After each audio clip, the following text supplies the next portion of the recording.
Bienvenidos al canal Aprendiendo de Jesús. Damos gracias a los hermanos que están escuchando estas notas, las cuales compartimos con el anhelo de alimentarnos de la palabra del Señor.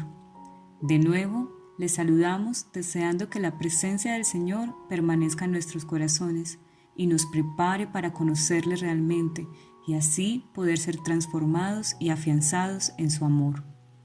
Hoy tendremos las notas de la lección número 7. Sábado 9 de mayo. Idiomas, texto y contexto. El estandarte de la verdad y la libertad religiosa que aquellos reformadores hicieron ondear se nos ha entregado en este último conflicto. La responsabilidad de este gran don descansa sobre quienes Dios ha bendecido con el conocimiento de su palabra. Debemos considerar la palabra de Dios como la autoridad suprema. Debemos aceptar sus verdades y hacerlas nuestras. Podremos apreciarlas únicamente si las buscamos mediante el estudio personal.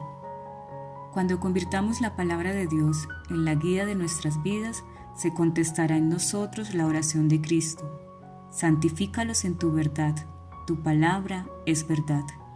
Juan 17:17. Reconocer la verdad en la palabra y en acción será nuestra confesión de fe.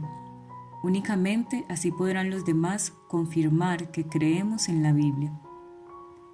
Los reformadores, cuya protesta hizo que se nos reconociera como protestantes, creían que Dios los había llamado a llevar el Evangelio al mundo. Para cumplir con este mandato, estuvieron dispuestos a sacrificar sus posesiones, su libertad y sus vidas. ¿Seremos en este último gran conflicto tan fieles a nuestro cometido como lo fueron los reformadores a la de ellos? Testimonios para la Iglesia, tomo 6, página 402 y 403. La verdad para aquel tiempo se llevó a todo rincón del mundo en medio de la persecución y la muerte. La palabra de Dios se llevó al pueblo. Todas las clases sociales, los encumbrados y el populacho, ricos y pobres, letrados e ignorantes, la estudiaron con entusiasmo. Quienes recibieron la luz se convirtieron a su vez en mensajeros. En aquellos días, la verdad se llevó a la gente gracias a la imprenta. La pluma de Lutero era poderosa y sus escritos esparcidos por doquier agitaron al mundo. Las mismas opciones están a nuestra disposición multiplicadas por 100. Las Biblias y las diversas publicaciones en numerosos idiomas que presentan la verdad para este tiempo están a nuestro alcance y pueden llevarse rápidamente a cualquier parte del mundo. Debemos proclamar a los hombres el último mensaje de advertencia de Dios y cuánta diligencia debemos manifestar en el estudio de la Biblia y en nuestro celo al difundir la luz. Testimonios para la Iglesia, tomo 6, página 403. En estos días de viajes, las oportunidades para ponerse en contacto con hombres y mujeres de todas las clases sociales y de muchas nacionalidades son mayores que en los días de los israelitas. Las rutas de viaje se han multiplicado 1000 veces. Dios ha preparado admirablemente el camino. Tenemos a nuestra disposición los beneficios de la imprenta. Tenemos Biblias y publicaciones en diversos idiomas que explican la verdad para este tiempo, que pueden llevarse con rapidez a todos los países del mundo. Los cristianos que viven en los grandes centros comerciales y turísticos tienen oportunidades especiales. Los creyentes que moran en estas ciudades pueden trabajar para Dios en el vecindario de sus hogares. Testimonios para la Iglesia, tomo 9, página 99. Domingo 10 de mayo. ¿Cómo entender las Escrituras? En la palabra de Dios están todos los requisitos para el perfeccionamiento del hombre de Dios. Es como una tesorería llena de mercadería valiosa y preciosa, pero no apreciamos sus riquezas ni nos damos cuenta de la necesidad de investigar las Escrituras por nosotros mismos. Muchos descuidan el estudio de la palabra de Dios para entender intereses seculares o para gozar de placeres efímeros.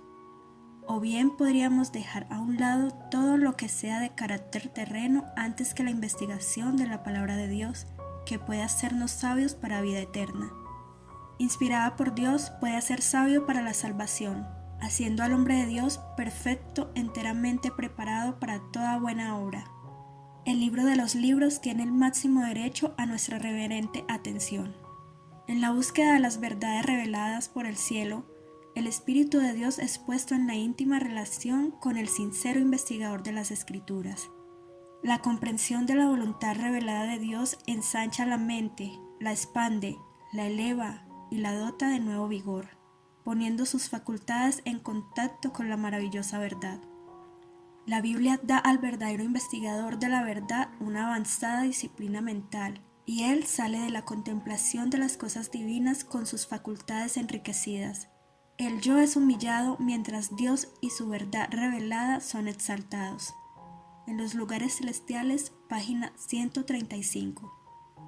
Que el corazón sea enternecido y subyugado por el espíritu de oración antes de comenzar la lectura de la Biblia. La verdad triunfará cuando el espíritu de verdad colabore con el humilde estudiante de la Biblia. Cuán precioso es el pensamiento de que el autor de la verdad todavía vive y reina. Pedidle que impresione vuestras mentes con la verdad. Entonces será provechosa vuestra investigación de las Escrituras. Cristo es el gran maestro de sus seguidores y no permitirá que andéis en tinieblas. Nuestra elevada vocación, página 209. Sus hijos deben tener la oportunidad de estudiar la Biblia en la escuela. Necesitan ser equipados ampliamente con las razones de nuestra fe, a fin de que ellos mismos entiendan las Escrituras. Mediante la comprensión de las verdades de la Biblia, estarán mejor preparados para ocupar posiciones de confianza. Serán fortalecidos contra las tentaciones que los echarán a diestra y siniestra.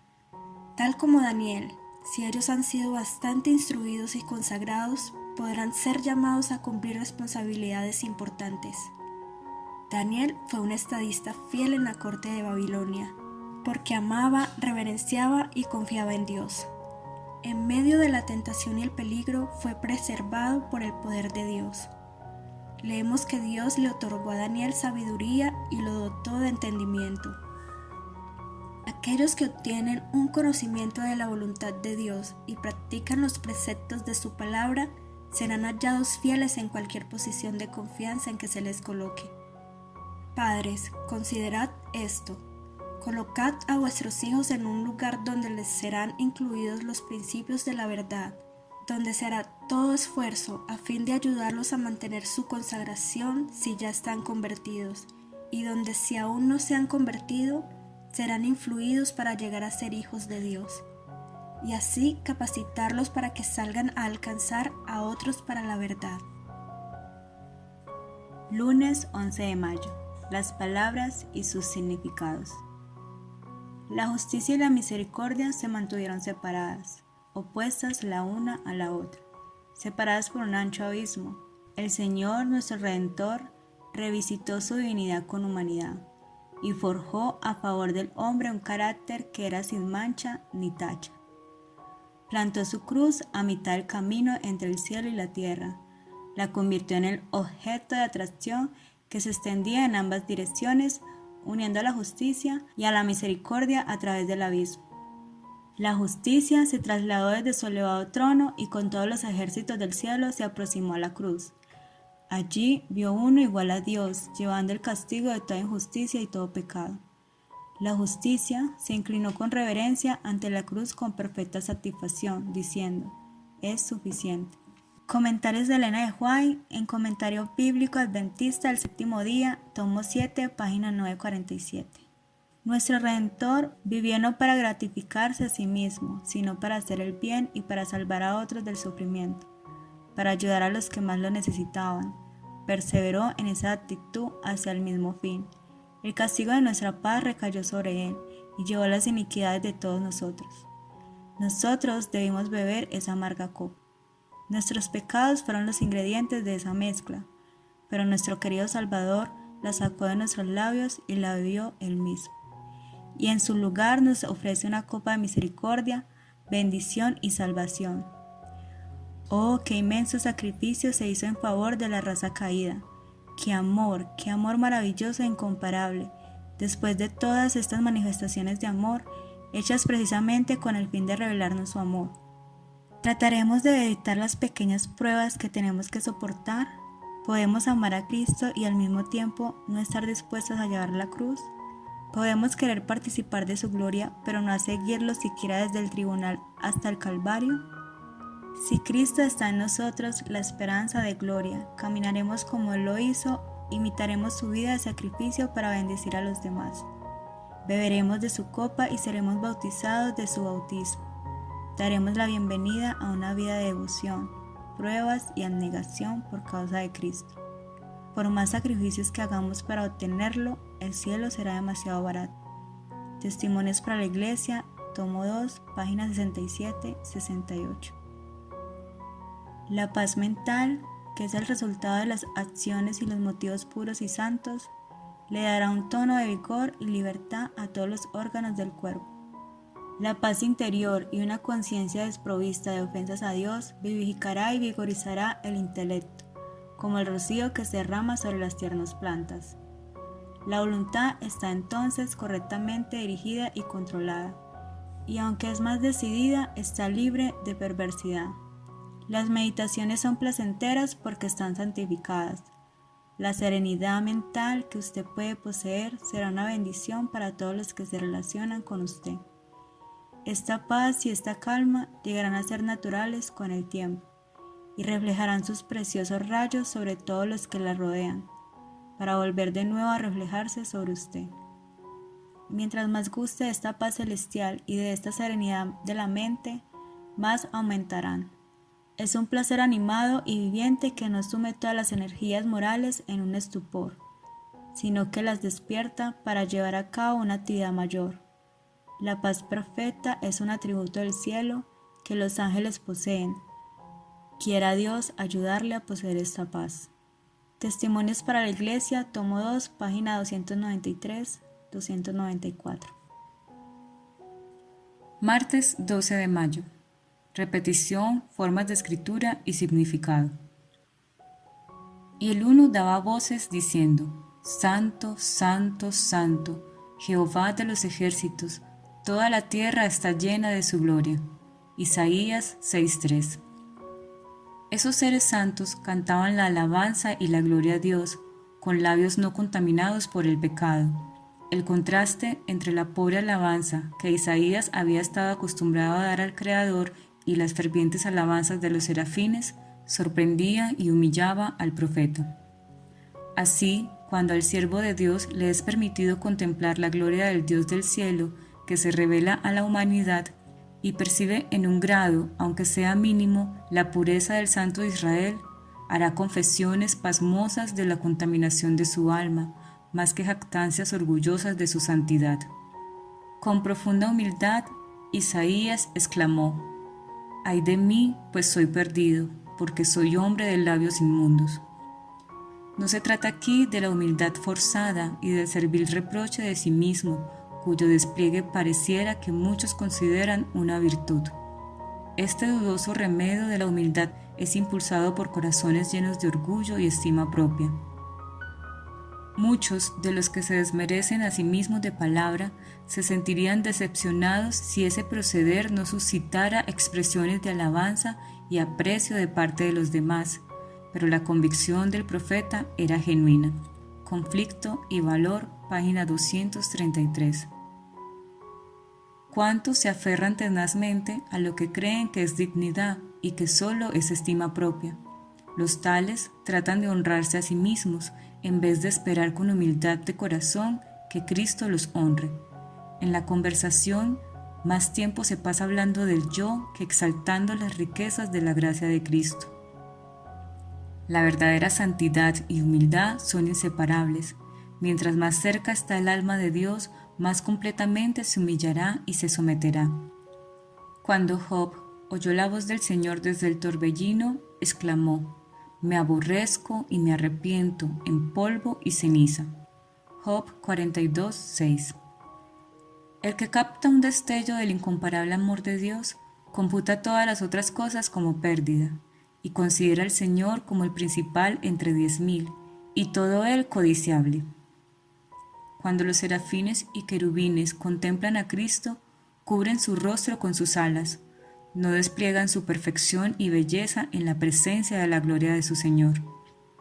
Cuán impropio es, pues, que los hombres se exalten a sí mismos, deberían más bien ser revestidos de humildad, cesar toda lucha por la supremacía y aprender lo que significa ser manso y humilde de corazón. El que contempla la gloria y el amor infinito de Dios tendrá un concepto humilde de sí mismo, y contemplando el carácter de Dios será transformado a su divina imagen. Miércoles 13 de mayo. Textos y contextos. Satanás tentó al primer Adán en el Edén, y Adán argumentó con el enemigo, dándole así una ventaja.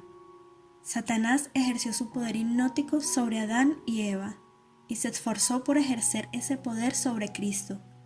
Pero después de que fueron citadas las palabras de las Escrituras, Satanás supo que no tendría la oportunidad de triunfar. Cristo ocupó el lugar de Adán en el desierto de la tentación para soportar la prueba en que éste fracasó.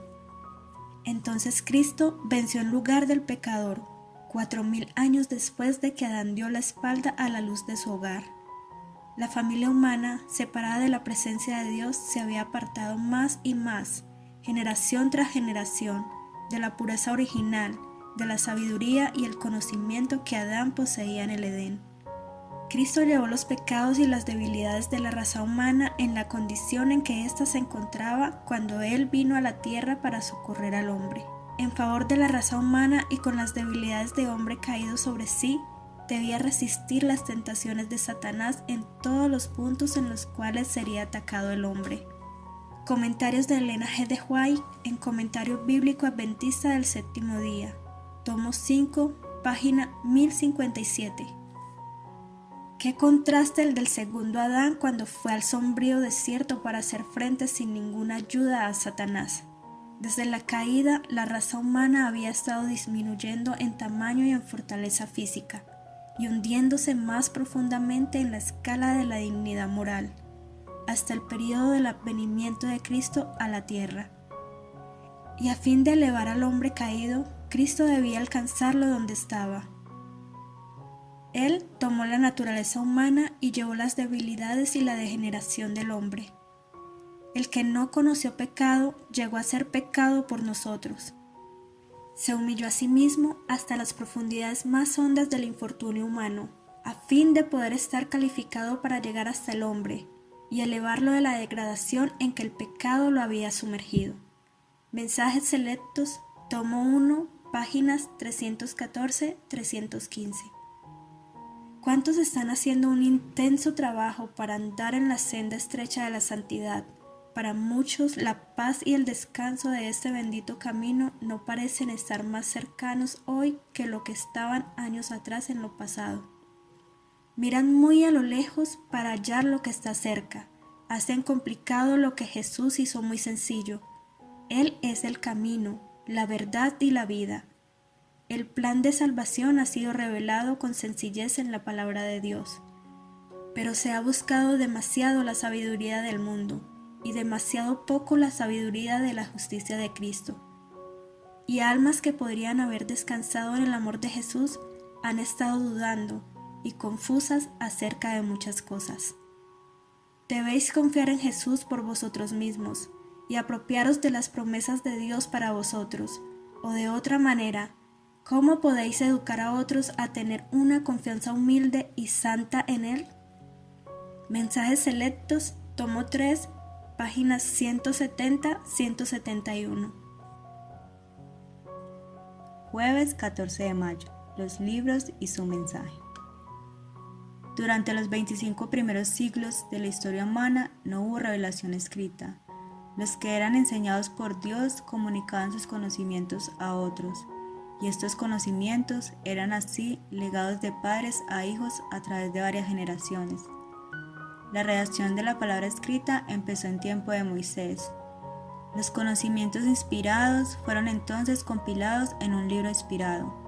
Esa labor continuó durante el largo periodo de 16 siglos desde Moisés, el historiador de la creación y el legislador, hasta Juan, el narrador de las verdades más sublimes del Evangelio. El conflicto de los siglos, página 9. Escritos en épocas diferentes y por hombres que diferían notablemente en posición social y económica, en facultades intelectuales y espirituales. Los libros de la Biblia presentan contrastes en su estilo, como también diversidad en la naturaleza de los asuntos que desarrollan. Sus diversos escritores se valen de expresiones diferentes. A menudo la misma verdad está presentada por uno de ellos de modo más patente que por otro.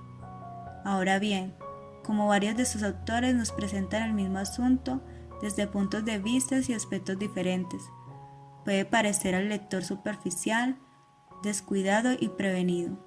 Que hay divergencias o contradicciones allí donde el lector atento y respetuoso discierne con mayor penetración la armonía fundamental, presentada por diversas personalidades. La verdad aparece en sus variados aspectos.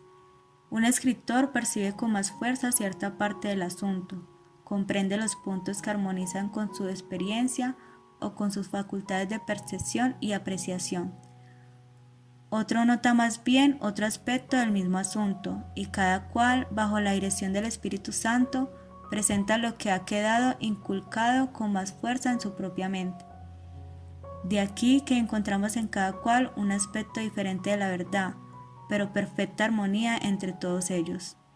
Y las verdades así reveladas se unen en perfecto conjunto, adecuado para satisfacer las necesidades de los hombres en todas las circunstancias de la vida. El conflicto de los siglos, página 10.